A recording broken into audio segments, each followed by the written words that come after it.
کہ میری بیوی بہت بد زبان ہے، میں کئی دفعہ طلاق دینے کی سوچ چکا ہوں، لیکن میرے 3 بچے ہو چکے ہیں، بچوں کو دیکھتا ہوں تو پھر میں اپنے صبر کا گھونٹ پی لیتا ہوں، ورنہ میرا جی چاہتا ہے اس کو ابھی طلاق دے کے گھر سے نکال دوں۔ دولت بھی موجود ہے، خوبصورتی بھی موجود ہے، شکل بھی موجود ہے، عزت بھی موجود ہے، سہولت بھی موجود ہے، کیا چیز موجود نہیں؟ ایک خاتون مجھے ملنے آئی، ملانے والے نے مجھ سے کہا کہ اس کا خاوند کھربوں پتی، ارب پتی نہیں، کھرب پتی آدمی ہے، کھرب پتی پاکستان میں 2 4 10 آدمی ہیں۔ اس خاتون نے آ کر میرے سامنے بولنے سے پہلے ہی رونا شروع کر دیا، ورنہ پہلے کوئی عورت یا مرد آ کے دکھڑا سناتا ہے پھر روتا ہے، وہ روئی پہلے اور بعد وہ کہنے لگی مولانا صاحب مجھے لوگ بڑا خوش قسمت سمجھتے ہیں کہ میں بہت بڑے مالدار کی بیگم ہوں، لیکن میں لعنت بھیجتی ہوں اس کی دولت پر کہ اس کا رویہ ہی میرے ساتھ اچھا نہیں، تو میں ہیرے کے سیٹ کیا کروں، میں سونے چاندی کے سیٹ کیا کروں، میں یہ کروڑوں روپے کی گاڑی کو کیا کروں جب میرے خاوند کا رویہ ہی میرے ساتھ انسانوں والا نہیں ہے اور اس کے اخلاق اچھے نہیں ہیں، میں آگ لگا دوں اس ساری دھن دولت کو، مجھے محبت چاہیے، اخلاق چاہیے، وہ کوئی نہیں اس کے پاس۔ چند دن بعد دوسرا واقعہ سنا، ایک نوجوان بڑا خوبصورت، وہ بھی اسی طرح لیکن اتنا مالدار، کافی مالدار، وہ آ کے میرے پاس بیٹھ کے رونے لگا، مولانا صاحب اب میں کیا کروں، میری زندگی برباد ہو گئی، میرا اتنا عالی شان گھر ہے، اتنی اچھی میری کمائی ہے، آمدنی ہے، لیکن میں کیا کروں؟ یہ اسی کے الفاظ بتانے لگا ہوں، میری بیوی کی زبان 20 فٹ لمبی ہے، میں کہا رکھ دی کتنے 20 فٹ چاہتے، میں کہا وچوں 19 فٹ کٹ دے شاید کچھ کم بن جاوے، کہ میری بیوی بہت بد زبان ہے، میں کئی دفعہ طلاق دینے کی سوچ چکا ہوں، لیکن میرے 3 بچے ہو چکے ہیں، بچوں کو دیکھتا ہوں تو پھر میں اپنے صبر کا گھونٹ پی لیتا ہوں، ورنہ میرا جی چاہتا ہے اس کو ابھی طلاق دے کے گھر سے نکال دوں۔ دولت بھی موجود ہے، خوبصورتی بھی موجود ہے، شکل بھی موجود ہے، عزت بھی موجود ہے، سہولت بھی موجود ہے، کیا چیز موجود نہیں؟ اخلاق موجود نہیں، حسن سلوک موجود نہیں، پیار محبت موجود نہیں۔ اب اپنے گھروں میں اگر خوشی دیکھنا چاہتے ہیں، ہر رشتے کو اگر آپ آباد کرنا چاہتے ہیں تو میرے نبی والی محبت دینا سیکھیں، میرے نبی والی محبت دینا سیکھیں، اپنے بچوں کو بھی، اپنی اولاد کو بھی، اپنے بہن بھائیوں کو، اپنے ماں باپ کو، ساس بہو کو، بہو ساس کو، سسر بہو کو، بہو سسر کو، بھائی بھائی کو، بہن بہن کو، اللہ کے واسطے برداشت کرنا سیکھو۔ مجھے میرے رب کی قسم ساری دنیا کا چین و سکون برداشت میں ہے، صبر میں ہے، صبر میں ہے، صبر میں ہے۔ زبان ایک نوجوان میرے پاس آیا، کہا جی میری بیوی سے لڑائی ہوتی، مجھے کوئی تعویذ دو۔ میں نے کہا بیویوں پہ تعویذ اثر ہی نہیں کرتا۔ کہنے کا کیا کروں؟ میں نے کہا ایک عمل بتاتا ہوں، سنت عمل، کہ 1-2 لقمے اپنے ہاتھ سے بیوی کو کھلا دیا کر۔ وہ کہنے لگا اس سے کیا ہوگا؟ میں نے کہا تو تم دیکھو گے، پھر میں پوچھوں گا تم سے کیا ہوگا۔ میں نے کہا یہ سنت عمل ہے، اس سے محبت بڑھے گی۔ کوئی 8-10 دن گزرے تو اس کا فون ویسے آ گیا حال احوال پوچھنے میرا، تو مجھے اپنی بات یاد آ گئی۔ میں نے کہا میری بات پہ عمل کیا تھا؟ کہنے لگا نہیں۔ میں نے کہا کیوں؟ کہنے لگا شرم آتی۔ میں نے کہا لڑتے ہوئے شرم نہیں آتی؟ کبھی کوئی کمزور سے بھی لڑتا، عورت تو بیچاری کمزور ہے، چلو یہاں کی عورتیں طاقتور ہیں، سنا ہے کہ بڑی شیرنیاں ہیں اور ان کے خامد سارے بکری، یہ شیر ہیں، الٹا ہی کام ہے، یہاں عورتیں شیر ہے، خامد بکریاں ہیں۔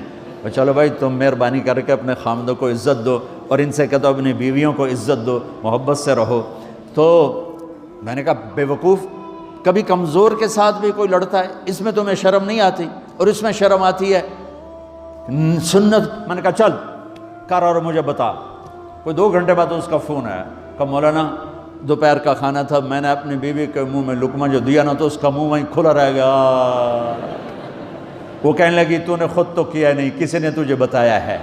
کس نے بتایا؟ تو بتا، تیرے اندر یہ ظرف نہیں ہے، تمہیں یہ سبق کس نے پڑھایا ہے؟ اس نے کہا مجھے یہ سبق مولوی طارق جمیل نے پڑھایا۔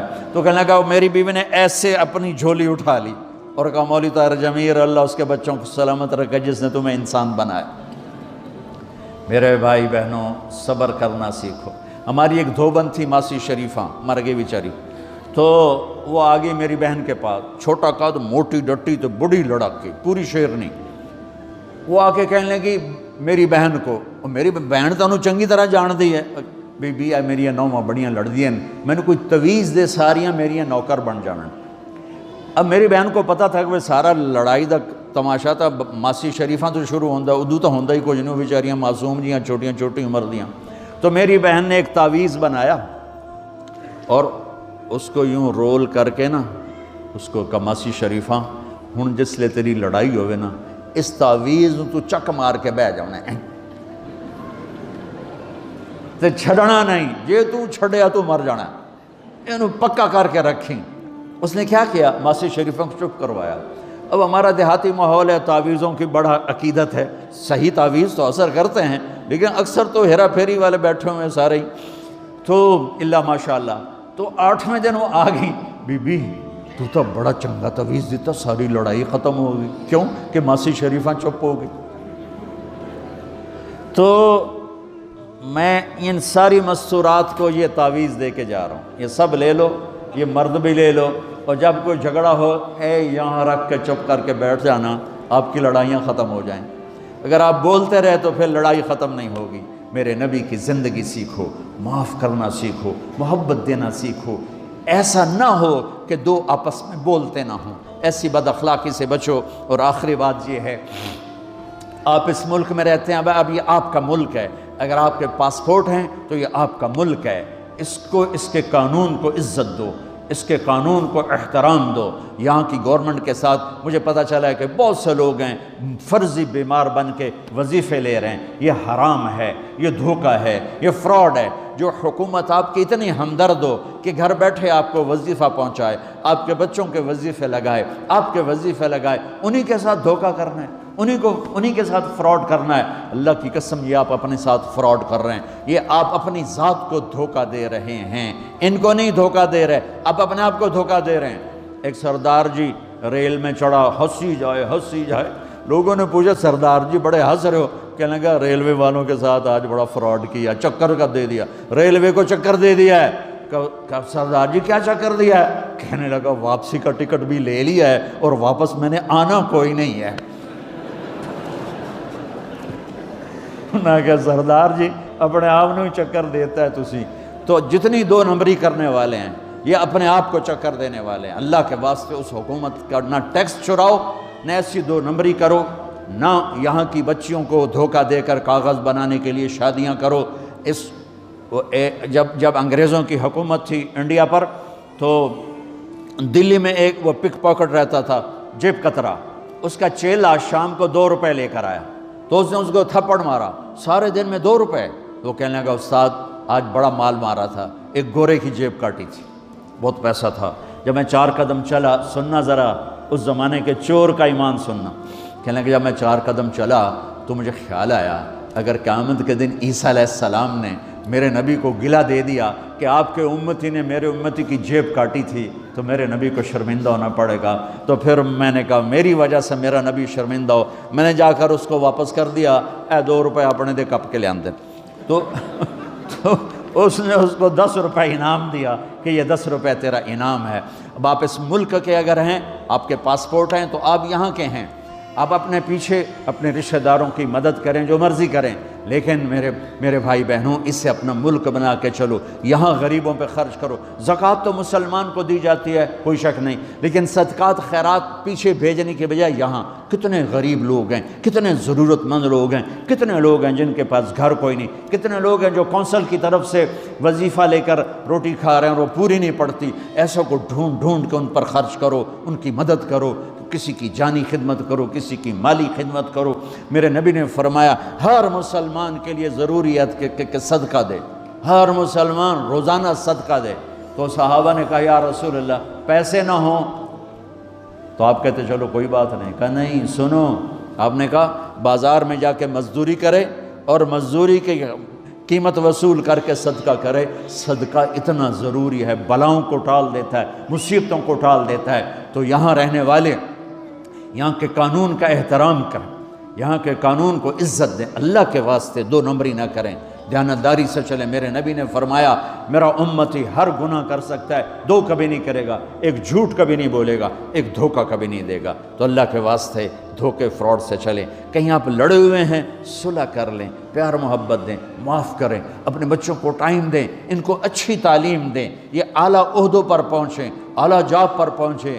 ضروری نہیں ہے کہ تمہاری طرح مزدوریاں ہی کریں، ان کی تعلیم کا یہاں سکول بناؤ، یہاں کالج بناؤ، اپنے سکول بناؤ، اپنے کالج بناؤ، اپنی اولاد کو اچھی سے اچھی تعلیم دو کہ یہ آگے چل کے بڑے شعبوں پر اور بڑی جاب پر پہنچیں اور تمہارے لیے عزت بنے، باعث عزت بنے، باعث افتخار بنے۔ آپس کی پیچھے لڑائی چل رہی، اس نے 1 کنال کا گھر بنایا، میں نے 2 کنال کا بنایا، اور میں ایک جگہ گیا پہاڑ میرپور گیا، میرپور بڑے بڑے گھر شہر میں انٹر ہونے سے پہلے بڑے بڑے گھر، میں نے کہا یہ اور لگیں جیسے خالی، میں نے کہا یہ کیا ہے؟ میں پہلی دفعہ میرپور کہا یہ انگلینڈیوں کے گھر ہیں، ان کے مقابلے لگے رہتے ہیں، اس نے کنال کا بنا، میں 2 کنال کا بناؤں گا، اس نے 2 کنال کا بنا، میں 4 کنال کا بناؤں گا۔ بناؤ گھر اپنی ضرورت کے بنا لو، جب جانا ہو وہاں، نہ تم جانے والے ہو پیچھے نہ تمہاری اولادیں، ان کو یہاں کی نسوار لگی واپس جائیں گے لوڈ شیڈنگ میں۔ ایک پٹھان بھائی ناراض نہ ہونا، ادھر بہت ہیں پٹھان، تو ایک پٹھان کا خرگوش گم ہو گیا، خرگوش، تو لوگوں نے افسوس کیا خان جی آپ کا خرگوش گم ہو گیا، کہنے لگا خوچا کوئی بات نہیں ہے، ہم نے اس کو نسوار کا عادی بنایا ہوا ہے، جب نشہ ٹوٹے گا ہمارے پاس آئے گا۔ یہ تمہاری نسل اور تم انگلینڈ کی نسوار کھا کھا اب تم پاکستان جاؤ گے، ہندوستان جاؤ گے، بنگلہ دیش جاؤ گے، تم نے یہیں رہنا ہے۔ اسے اپنا ملک بنا کے چلو، سنسیئر ہو کے چلو، اس کے قانون